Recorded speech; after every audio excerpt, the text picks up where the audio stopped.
할렐루야. 하나님의 사랑과 평화가 여러분 모두에게 가득하시기를 간절히 바랍니다. 신앙생활을 하면 할수록 눈에 보이는 것도 중요하지만 눈에 보이지 않는 게 참 중요하다라고 하는 생각을 갖습니다. 뿌리가 중요한 거지요. 여러분, 뿌리는 눈에 보이지 않기 때문에 우리는 소홀히 할 수 있습니다.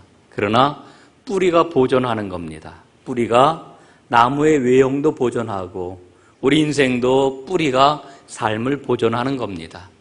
우리 신앙생활에 있어서도 마찬가지라고 생각을 합니다. 신앙의 뿌리는 뭘까요? 그건 바로 감사입니다. 우리의 감사가 온전하면은 삶 전체가 건강하고 하나님의 복으로 넘쳐나게 될 것입니다. 우리는 감사해야 된다라고 하는 것을 너무나 잘 알고 있습니다. 그럼 어떻게 우리가 감사할 수 있을까? 두 가지를 우선적으로 생각할 수가 있습니다. 하나님의 마음을 이해하면 감사할 수 있습니다. 또 하나님의 능력을 체험하면 감사할 수 있습니다. 저는 어저께 비행기를 기다리면서 워싱턴 덜레스 공항에서 아주 조그만 남자 아이를 하나 만났습니다. 3살쯤 되어지는 그런 아이였는데 세 식구가 함께 여행을 하는 것 같았습니다. 엄마하고 누나하고 그 꼬맹이 3살짜리. 그런데 누나는 한 유치원쯤 다니는 것 같았어요. 엄마하고 누나는 의자에 아주 다소곳하게 앉아 있는데 여러분 3살짜리니까 얼마나 호기심이 많겠습니까? 정신없이 왔다 갔다 하더라고요. 이것도 만져보고 저것도 만져보고 여기도 가보고 저기도 가보고 그러다가 이 아이가 이 유리창으로 다 쭉 되어 있는 의자가 있었는데 그 의자 뒤로 다 어떻게 해서 쏙 들어갔어요. 들어갔는데 들어갈 때는 하여간 어떻게 그냥 몸이 잘 들어갔는데 나오려고 그러다 보니까 이게 안 나와지는 겁니다. 그러니까 이 아이가 나오려고 이렇게도 해보고 저렇게도 해보다가 안 되니까 아이가 울음을 터뜨렸습니다. 아! 하고 우니까 엄마하고 누나하고 얼른 일어나가지고서는 달려가서 의자를 좀 앞으로 당겨가지고 아이를 끄집어내고 그리는 아이를 안았습니다.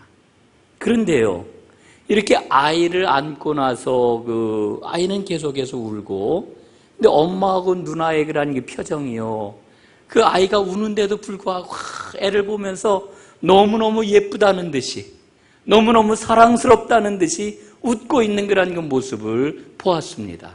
그런데 그 모습을 보는데 제 마음도 이상하게 따뜻해지더라고요. 흐뭇하기도 하고 아주 정답기도 하고 그러면서 저는 하나님 생각을 했습니다. 아이는 눈물을 흘리고 있는데 엄마하고 누나는요, 그 아이를 보면서 아주 즐겁게 웃고 있어요. 왜 그럴까? 아이가 그러는 게 아이 입장에서는 너무 힘들고 어려운 일이지만은 그냥 당연한 일이에요. 그럴 수 있는 일이에요. 그러니까 엄마가 아이를 안고 아주 그냥 즐겁게 사랑스럽게 웃고 있는 겁니다. 여러분, 하나님의 마음을 한번 생각해 보십시오. 오늘 우리는 우리의 삶이 힘들다고 여깁니다. 아프다고 생각을 합니다. 너무너무 어려워서 눈물이 나고 앞이 보이지 않는 깜깜함이라고 생각을 합니다. 그런데 하나님께서도 그렇게 생각을 하실까요? 하나님은 보시면서 혹시 이렇게 말씀하시지 않을까 생각을 합니다. 괜찮다. 괜찮을 거다. 내가 너와 함께 하지 않니? 염려하지 말아라. 하나님이 이렇게 말씀하실 것 같은 이런 생각이 들었습니다. 그러면서 주님께서 우리를 따뜻하고 포근하게 안아주실 거라고 하는 생각을 갖습니다.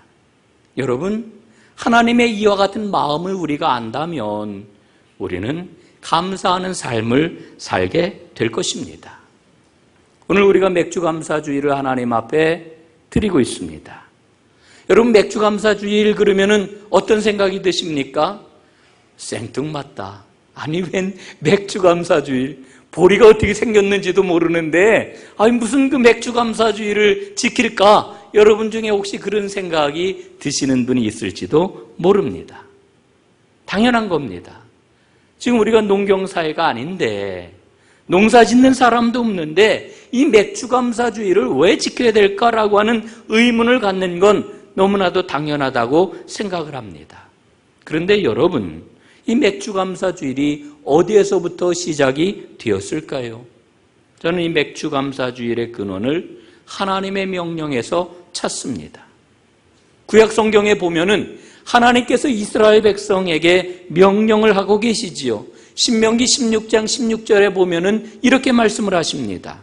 너희 중 모든 남자는 1년 3차 곧 무교절과 칠칠절과 초막절에 내 하나님 여호와의 택하신 곳에서 여호와께 보이되 빈손으로 여호와께 보이지 말라 말씀을 하십니다. 여러분, 1년에 3차례 절기를 지키라고 하는 그런 말씀입니다. 이 3차례의 절기를 가리켜 우리가 3대 절기라고 하는데 무교절, 칠칠절, 초막절입니다.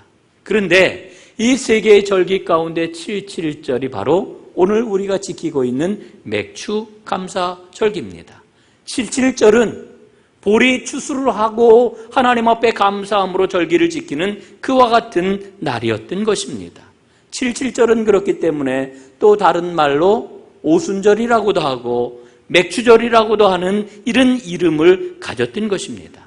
그런데 우리가 여기에 대해서 영적으로 좀 더 살펴봐야 될 게 있습니다. 이 맥추절기 칠칠절에 가장 중요한 영적인 의미가 있습니다.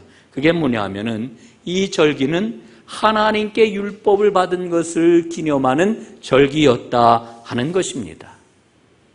여러분, 이스라엘은 우리가 잘 아는 대로 430년 동안 애굽에서 노예 생활을 했습니다.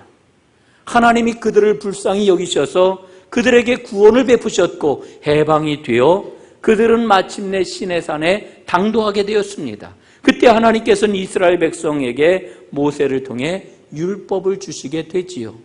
율법을 받음으로 말미암아 이스라엘은 비로소 하나님의 백성, 진정한 이스라엘로 탄생하게 되었던 겁니다.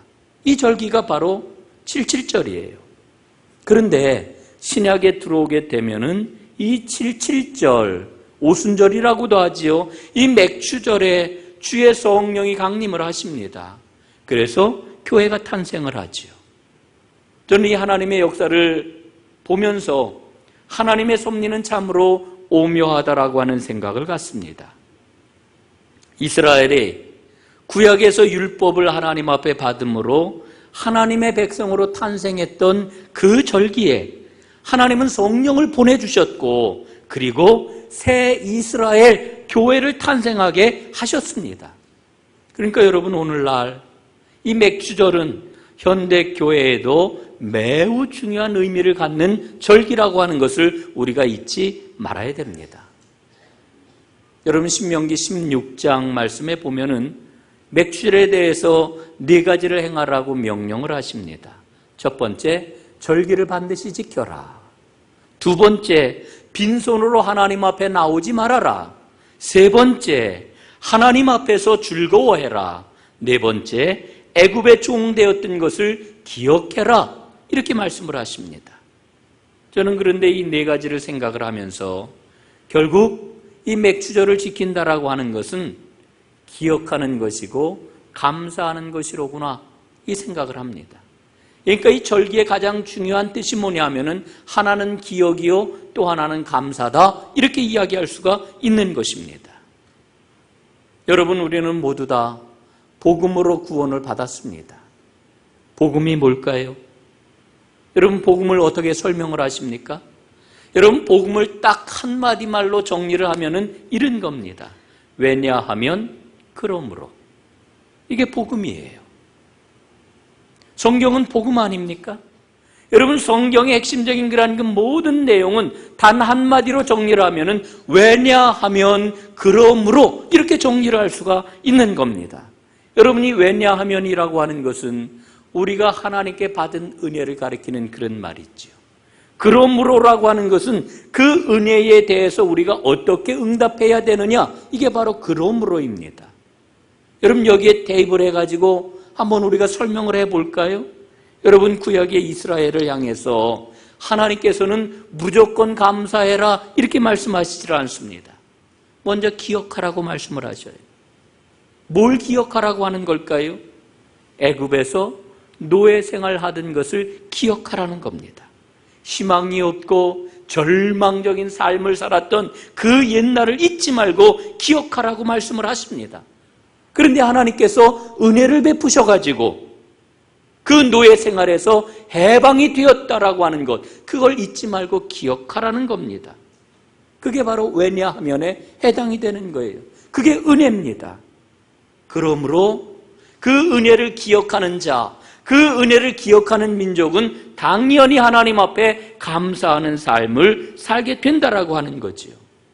여러분, 감사라고 하는 거는요, 이게 저절로 되어지지가 않습니다. 은혜를 기억할 때 우리 삶 가운데 감사가 와지게 되는 겁니다.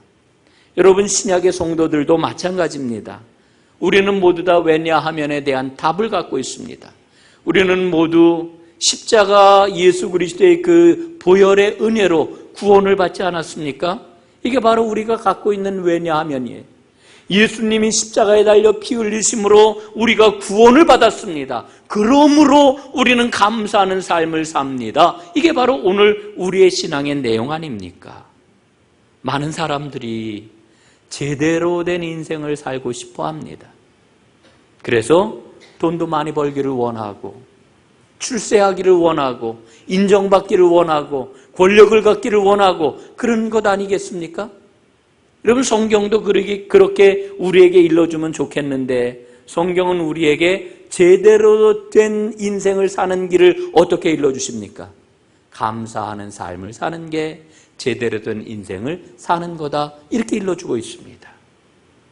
여러분, 정말 멋진 삶을 살기를 원하십니까? 그렇다면 감사하시기를 바랍니다.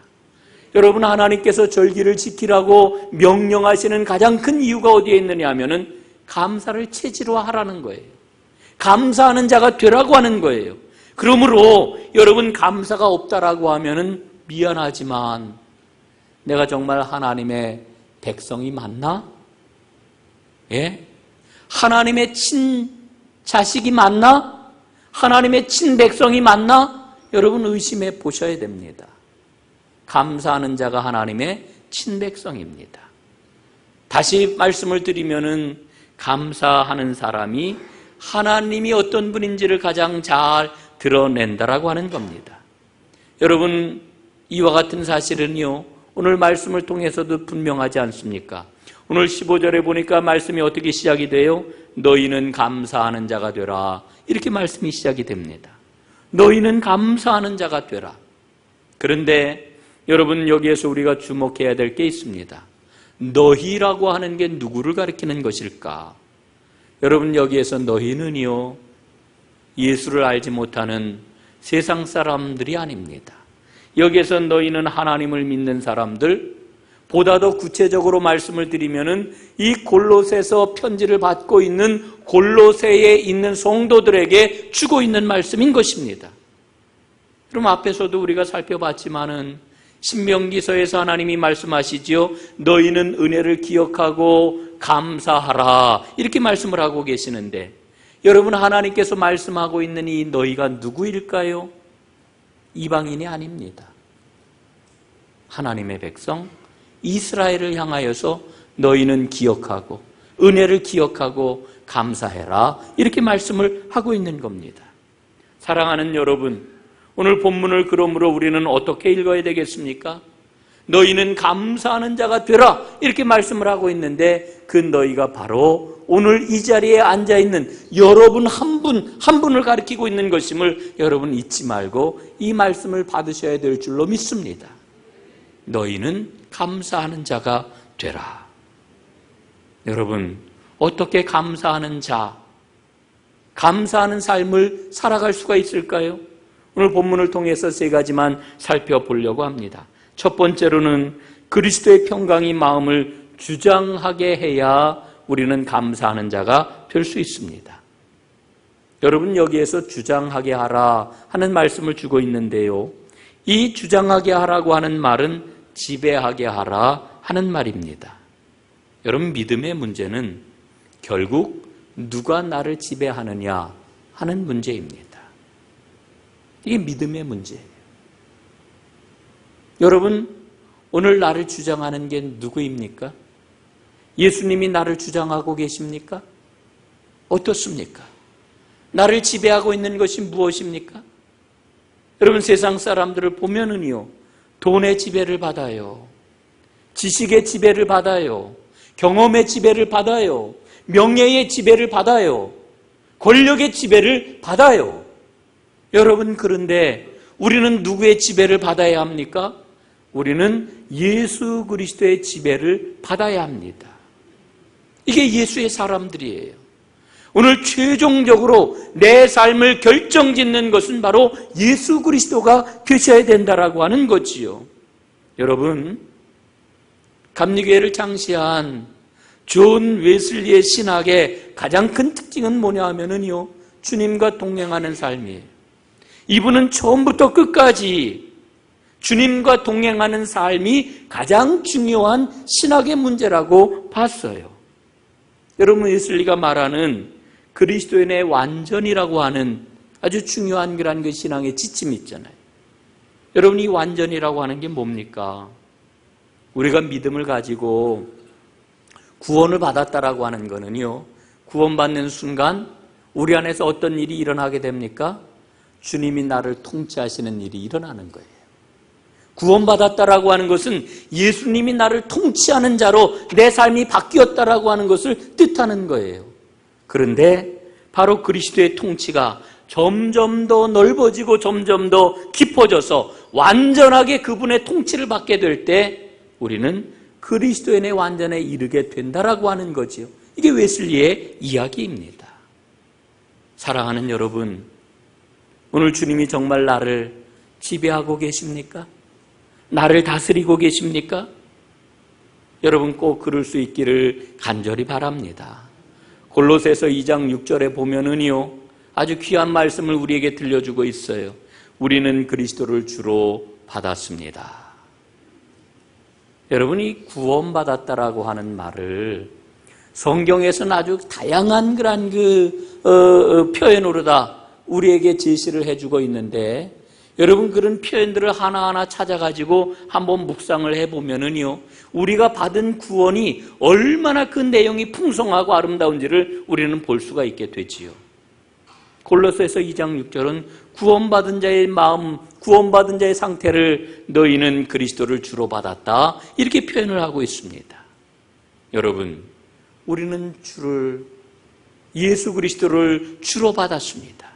그래서 우리의 마음속에 누가 계십니까? 예수님이 계시는 겁니다. 예수님이 계셔요. 여러분, 이 마음이 참 중요하잖아요. 잠언 23장 26절에 보면은 하나님께서 이렇게 말씀을 해주십니다.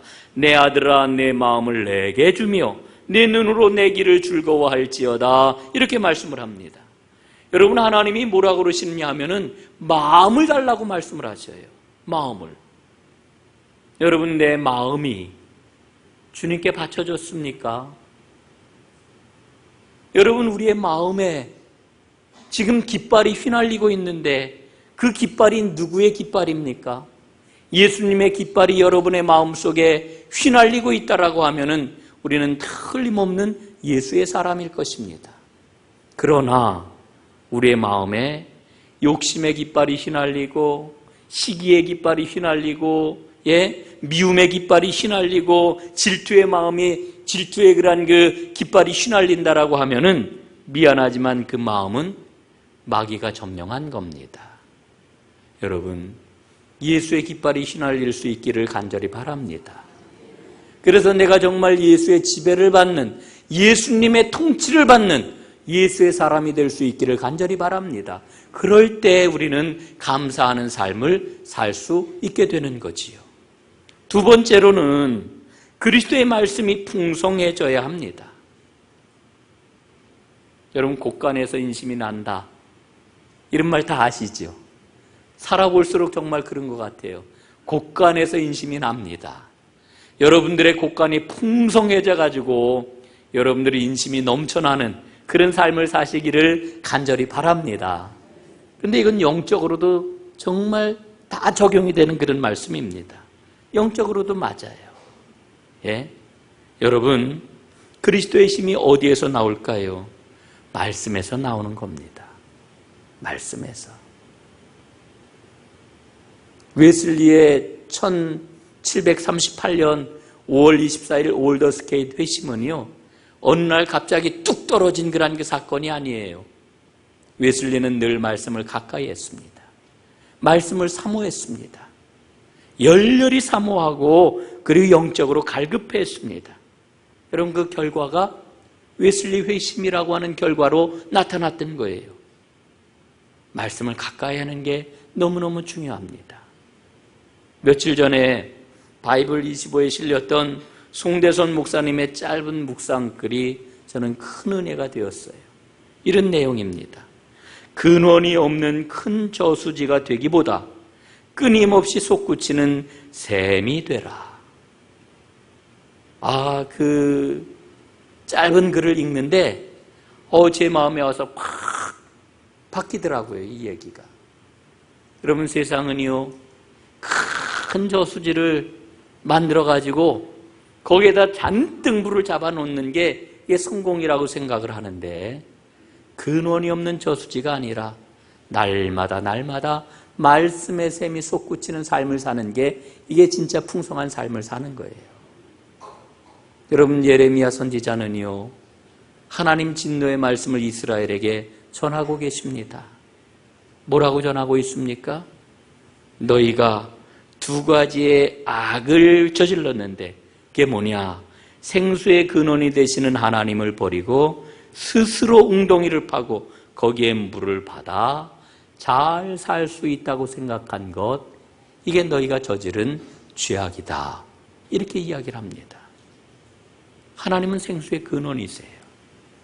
그런데 그 생수의 근원을 버리고 웅덩이를 만들어 놓고서는 거기에다 물을 잡아놓고 우린 잘 살 수 있어, 이렇게 생각했던 것을 하나님은 죄악이라고 말씀하고 있는 겁니다.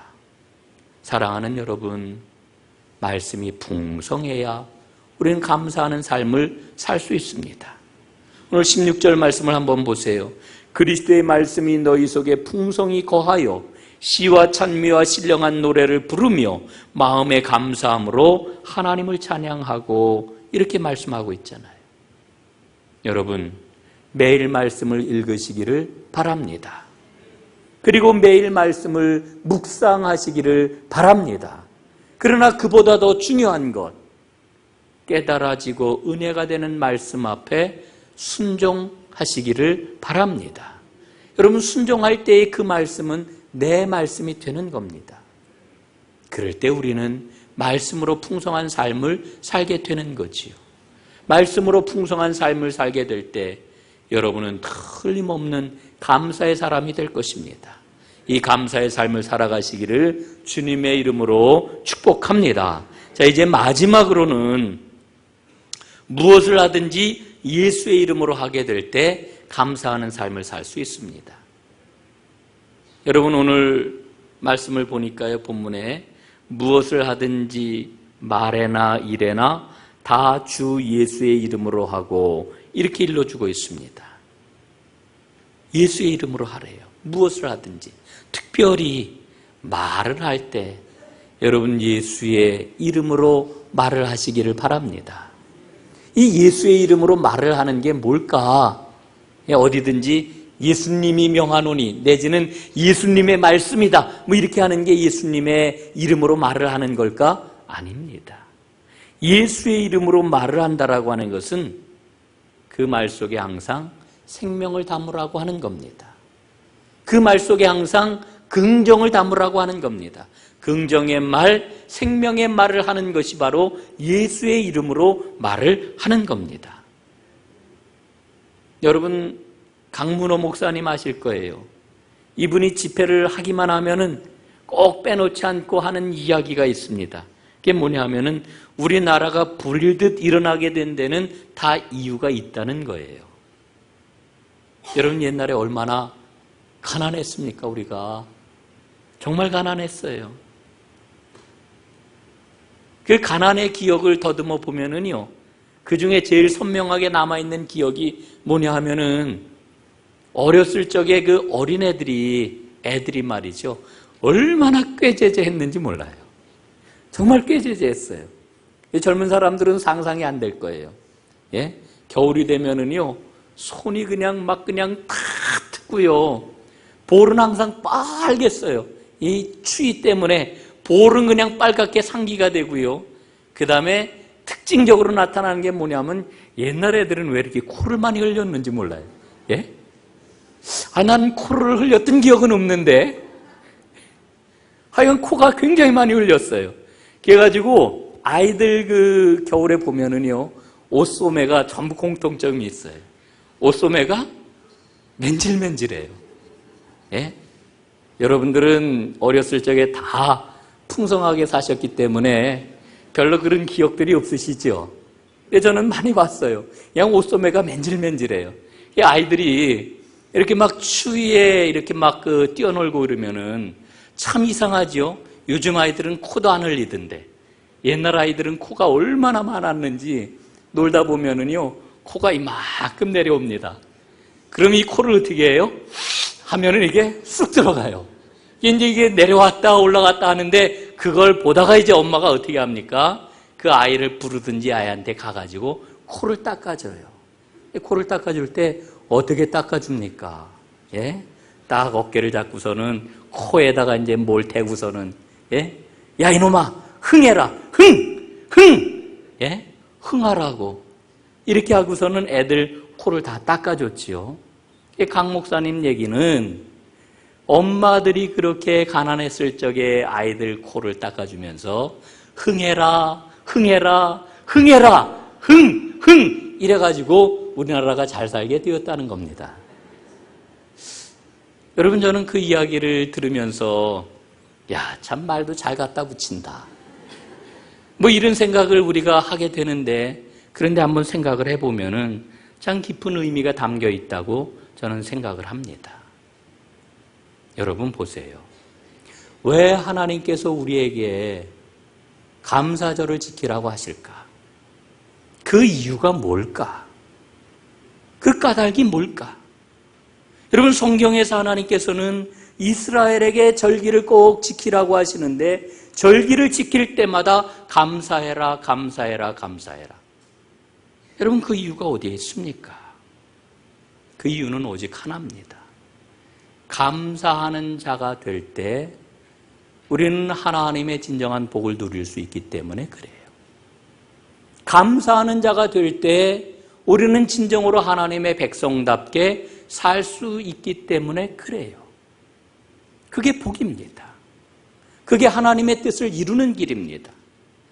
여러분, 저는 어렸을 적에 하나님의 뜻을 이루는 것은 엄청난 큰 일을 해야만 하나님의 뜻을 이루는 거라고 생각을 했어요. 그런데 말씀을 보니까 그렇지 않더라고요. 여러분, 데살로니가 전서 5장 16절부터 18절까지 한번 보세요. 뭐라고 기록이 되어 있습니까? 이렇게 일러주십니다.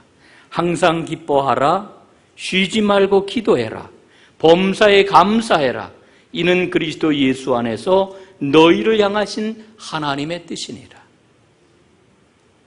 여러분, 항상 감사하며 사는 것이 하나님의 뜻을 이루는 거라고 분명히 일러주십니다. 여러분, 감사하는 자가 되십시오. 그러면 하나님의 뜻을 이루게 될 것입니다. 이제 말씀을 마무리하겠습니다. 여러분, 한번 손을 가슴에다 한번 이렇게 얹어보세요. 어느 손이든 괜찮습니다. 그리고 한번 생각해 보십시오. 우리는 믿음의 신용만 내는 사람들이 아닙니다. 우리는 진정으로 예수를 믿는 사람들입니다. 그리고 예수의 길을 걷기를 간절히 소원하는 사람들입니다. 여러분, 어떻게 진정한 믿음의 길을 걸어갈 수 있을까요? 오늘 성경은 우리에게 분명히 일러주십니다. 감사하는 자가 되라. 그러면 진정으로 믿음의 길을 걷게 될 것이다. 감사하는 자가 되십시오. 기도하겠습니다.